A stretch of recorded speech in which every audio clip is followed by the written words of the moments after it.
지난 시간에 본문을 한번 설명을 드렸습니다.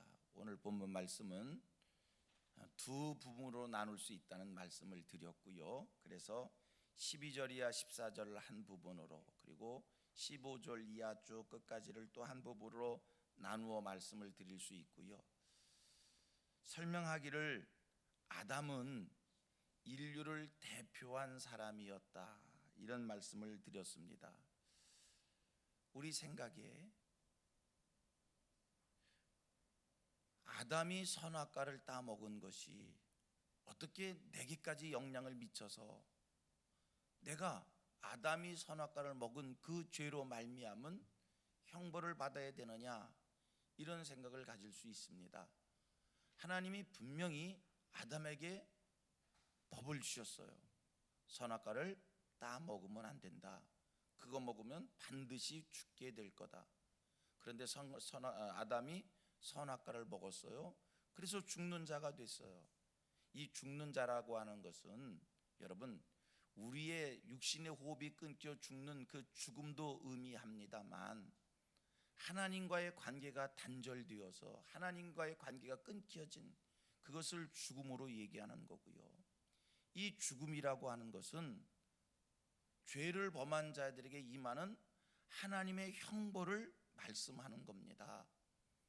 여러분, 아담이 선악과를 먹고 아담만 형벌 받으면 됐지, 아담만 선악과를 따먹고 아담만 하나님과의 관계가 끊겨지고 그리고 그만 죽는 자가 됐으면 됐지, 어떻게 아담이 범한 죄 때문에 그 죄가 내게도 영향을 미치냐, 이거는 많은 사람들을 궁금하게 하는 거고 의아하게 하는 거고, 많은 사람들로 하여금 질문을 하게 하는 겁니다.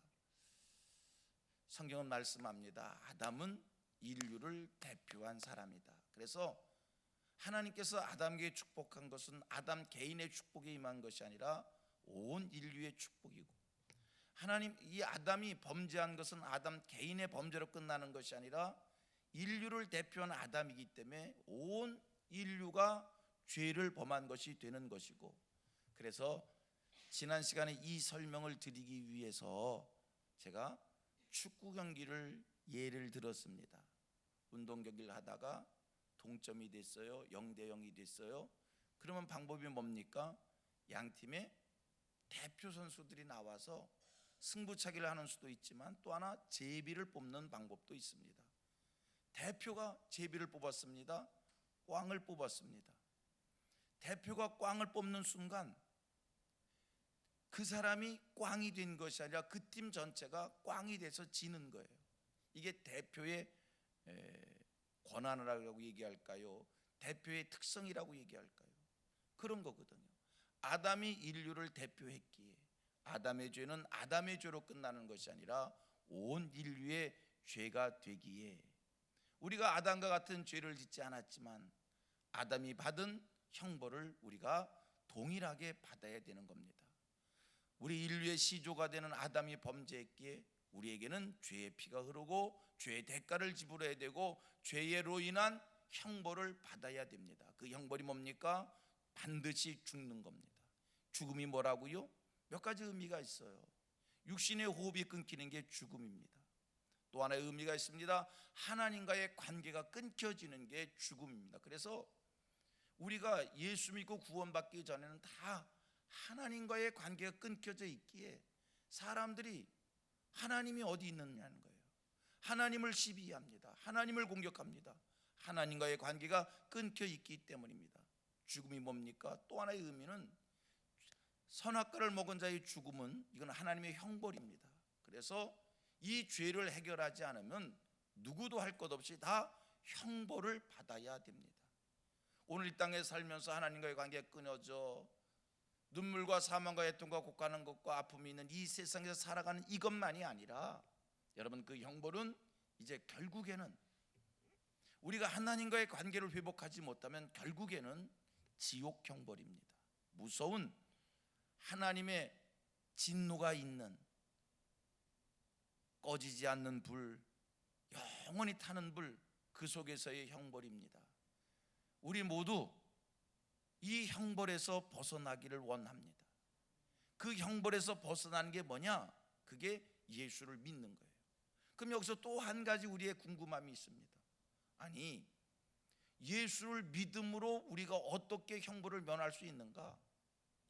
내가 예수 믿는다고 했을 때 그 믿음으로 어떻게 내가 하나님과의 관계를 회복할 수 있는가? 예수 믿으면 내가 받을 형벌을 어떻게 예수가 대신 형벌 받은 것이 되는가? 그게 또 하나 아담이 인류를 대표한 그 원리와 동일하게 적용되어지는 겁니다. 자, 오늘 본문 14절 하반절부터 17절까지 우리 한번 같이 읽어보도록 합니다. 14절 하반절을 제가 읽겠습니다. 마지막 부분입니다. 아담은 오실 자의 모형이라. 15절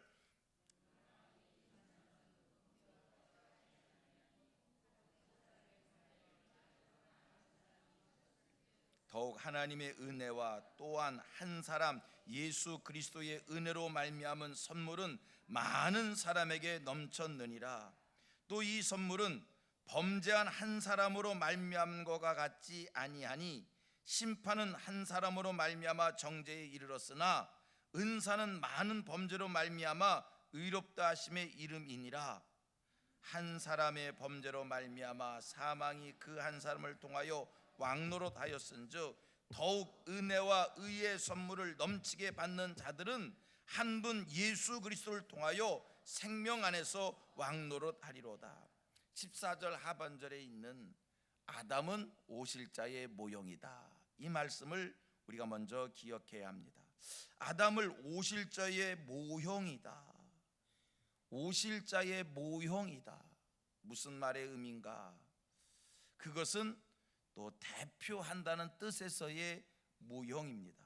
곧 아담 하나의 범죄가 온 인류에게 미친 것처럼 그리스도가 받으신 심판이 온 인류를 대신해서 받으신 심판이다라는 이야기입니다. 같이 고백합니다. 그리스도가 받은 심판은 온 인류가 대신 받으실 심판이다. 이거요, 우리가 믿는 게 중요합니다. 여러분, 하나님께서요 아주 중요한 것은 그냥 믿으라고 그랬어요. 기독교는요 믿음의 종교입니다. 세상의 원리는 이치가 내 생각과 일치할 때, 설명이 되어질 때, 납득이 되어질 때 알고 믿습니다.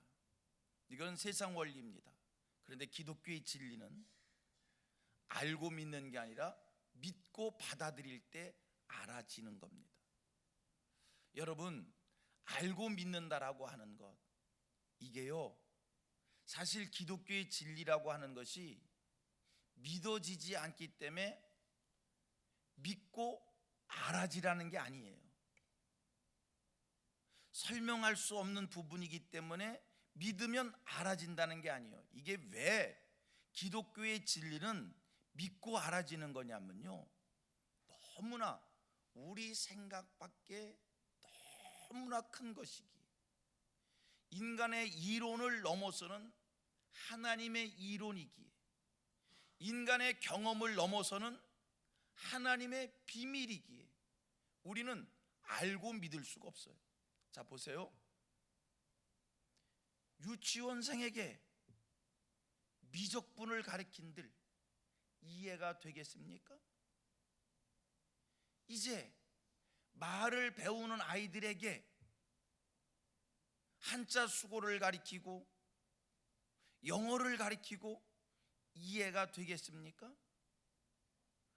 자기의 한계를 넘어서 있는 것은 설명이 돼도 이해가 되지 않는 것이고 알아지지 않는 겁니다.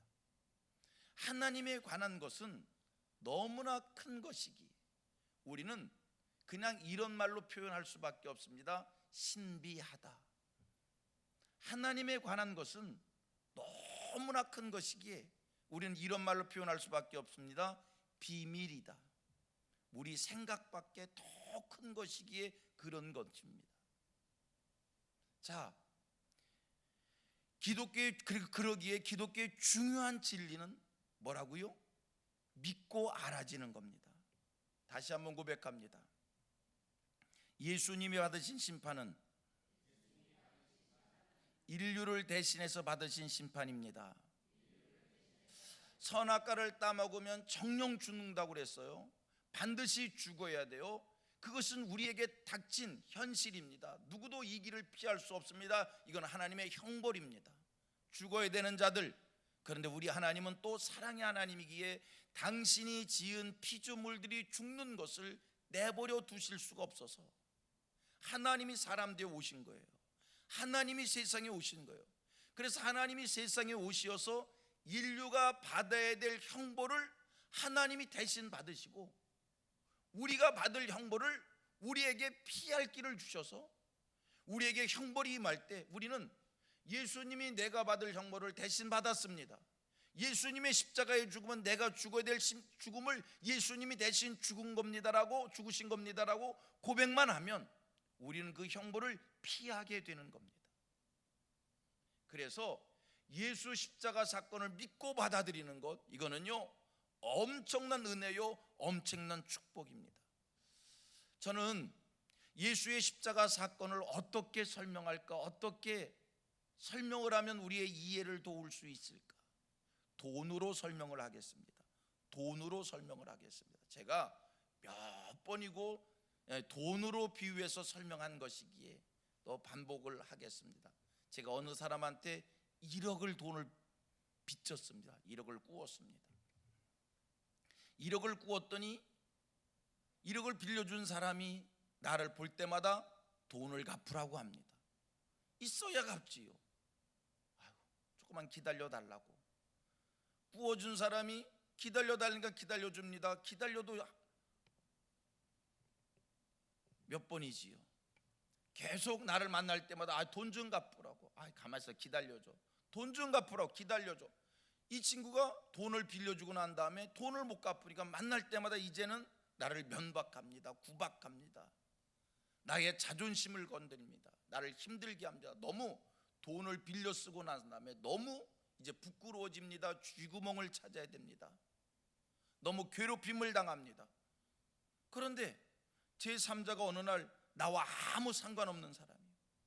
그런데 어느 날 보니까 돈을 얻어 쓰고 난 다음에 계속 공격을 받고 계속 쥐구멍을 찾아야 되고 계속 면박을 받고 계속 무시를 당하고 너무 불쌍해 본 겁니다. 왜 그래? 글쎄 내가 돈을 빌렸는데 돈을 못 갚았더니 저 사람이 저렇게 나를 힘들게 하네. 이 마음씨 좋은 사람이, 이 착한 사람이 감사하게도 그걸 가지고 뭘 그래. 그리고 어느 날 내가 빌린 1억을 갚아줬습니다. 돈을 빌려줬던 사람이 이 사람이 대신 갚아줬는데 나를 만나면 또 돈을 갚아달라고, 돈을 갚으라고 나를 계속 괴롭힙니다. 내가 뭐라고 그러면 됩니까? 아무개가 갚았잖아. 아무개가 갚았잖아. 그 순간 나는 빚에서 자유하고 나의 짐을 벗게 되어지는 겁니다. 여러분, 선악과를 따먹었으면 반드시 죽어야 됩니다. 이건 하나님의 형벌입니다. 무서운 형벌입니다. 우리가 그 형벌을 감당할 능력이 없습니다. 그 형벌 때문에 우리는 비참해지고 죽어야 됩니다. 하나님께서 우리가 그 형벌을 감당할 수 없다는 것을 아시어서 하나님이 대신 사람 되어 세상 오시어서 그 형벌을 대신 받아주셨습니다. 형벌이 나를 기다리고 있습니다. 내가 형벌을 피할 길이 뭡니까? 예수가 내 형벌 대신 받았잖아. 예수가 대신 갚았잖아. 이 말을 고백하는 순간 나는 그 무서운 형벌을 피하게 됩니다. 이게 구원입니다. 이게 하나님의 은혜입니다. 이게 하나님의 축복입니다. 오늘 본문의 말씀, 바로 인류를 대표한 예수 그리스도, 인류를 대표한 아담, 인류를 대표한 예수 그리스도를 설명한 겁니다. 아담의 범죄로 인하여 모든 죄가 온 인류에 임해서 죄의 형벌을 받아야 되는데 인류를 대신한 예수 그리스도가 그 형벌을 대신 받아서 그 형벌을 다 피할 길을 생기게 됐고 구원의 기쁨의 자리에 우리가 서게 된다는 겁니다. 기독교의 귀한 진리가 오늘 저와 여러분들 마음속에 깊이 새겨져 감사가 회복되는 이 거룩한 신앙의 사람들이 다 되어지기를 주님의 이름으로 축복합니다.